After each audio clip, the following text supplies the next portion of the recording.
Na prethodnom videu pričao sam o nekim lekcijama kojima me korona naučila. Naravno da ih ima mnogo još i vidjelo se u vašim komentarima baš koliko ih ima i vrlo zanimljive i poučne lekcije. Mislim da je jedna od najbitnijih sigurno to što smo konačno počeli da cenimo prirodu. Vidjeli smo koliko je priroda bitna i kako ne možemo bez nje da živimo. S tim na umu javilo se jedno pitanje koje bih volio danas da podijelim s vama. Da li je bolje živjeti u gradu ili na selu?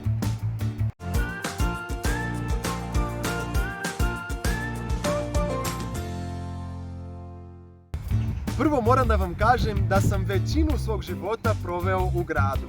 Kao što znate, rođen sam u Rio de Janeiro, gradu koji ima skoro 10 miliona stanovnika.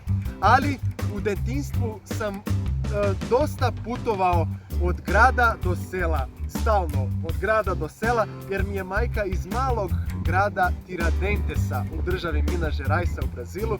I zašto vam ovo kažem? Zato što nisam uvek bio najponosniji na to što sam za svaki praznik otišao na selo. I umjesto da se družim sa svojim društvom iz škole, umjesto da odemo na plažu, da se zezamo i to, sam se družio sa konjima, sa kravama, sa kokoškama. Bio sam onako izolovan u prirodnom okruženju i malo me to dok sam bio u toj fazi u adolescenciji, malo me to smaralo jer tada mi je društvo bilo stvarno bitno i svaki put kad god smo imali neki slobodan dan smo otišli na selo. Tada kad vraćam film, mislim da nije moglo lepše da mi bude i mnogo sam zahvalan roditeljima što su me tako naterali na selo jer me to naučilo puno čemu. Ali kad bi me pre korone pitali gdje bih voleo da živim, uvek bi grad bio ubedljivo na prvom mjestu. Uvek sam doživeo gradove kao mjesto dešavanja, mjesto gdje se sve dešava, prosto gdje su najbolje škole, gdje su ljudi sa svih krajeva sveta, gdje ima najviše mogućnosti za posao, za napredak, što i jeste, grad itekako ima svoje prednosti. A sela sam doživeo više kao mjesto gdje bih proveo penziju, gdje bih bio deda sa svojim unucima u miru, a ništa drugo. Stvarno pre korone nikad ne bih rekao da bih mogao da živim na selu. Ali lepota života je u tome što je pun iznenađenja. Kako me korona naterala na selo, čim sam čuo da bi se uvelo vanredno stanje, pobegao sam od gužve, pobegao sam od Beograda. Počeo sam da vidim stvari drugim očima. Mislio sam da bi mi falili izlasci, mislio sam da bi mi falila neka ta gradska gužva, ta gradska atmosfera, mislio sam da bi mi falila kancelarija, ali ljudi moji, najiskrenije vam kažem da mi ništa od toga ne fali.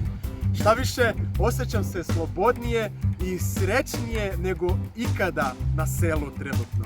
I stvarno osjećam sa ljudima koji su proveli vanredno stanje u 4 zida u nekom stanu u gradu. Stvarno nije lako. Na selu smo u prirodi, jedemo domaću hranu, pijemo izvorsku vodu, dišemo svež vazduh, šetamo se stazama daleko od asfalta, daleko od gužvi. Toliko sam se oduševio u ovo vreme koje sam proveo na selu, tu sam već nešto više od 2 mjeseca, da osjećam se nevjerovatno dobro. Ljudi, stvarno svima preporučujem, eto, još jedna lekcija koja nam ostavlja korona, to je to da ne treba da prodamo dedovinu. Nikako. Znači, čuvajte to da imate kad god vam zatreba da samo pobegnete. Za kraj, nemojte pogrešno da me shvatite. Ne bih mogao da kažem da nisam zahvalan gradu, jer da nije bilo grada sigurno ne bih bio to što jesam i sigurno ne bih toliko cenio sela. Kako vidim stvari, najviše bih voleo sada da ostanem ovdje malo duže, a da odem u grad samo onako po potrebi.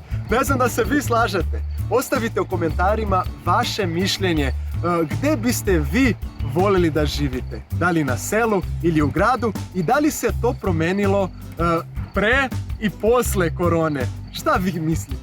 Ostavite komentar, zapratite me ovdje na YouTubeu, Instagramu i Facebooku pa se gledamo na nekom sljedećem videu. Ćao!